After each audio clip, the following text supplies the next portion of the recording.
Hello everyone, so আমি আবারও চলে এসেছি একটা নতুন ব্লগ নিয়ে। তো চলো তার আগে দেখাই আমার মেয়েরা এখন কি করছে।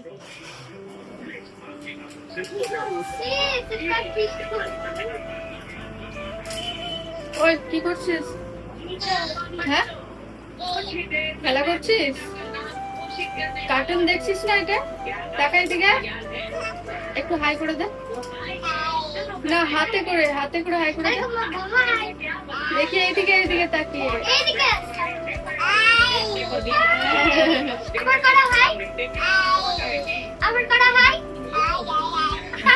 আচ্ছা বেশ।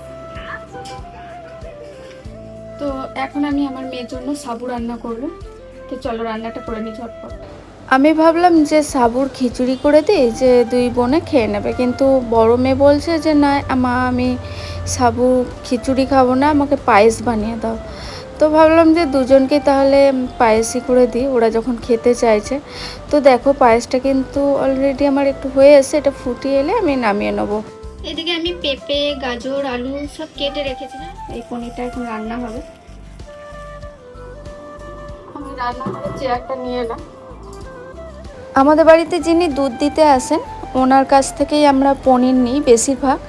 তো ওনার কাছে আসলে পনিরটা ভীষণ সফট থাকে, আর যে কারণে ওনার কাছ থেকে নেওয়া। তো চলো পনিরগুলো এবার পিস পিস করে নিই।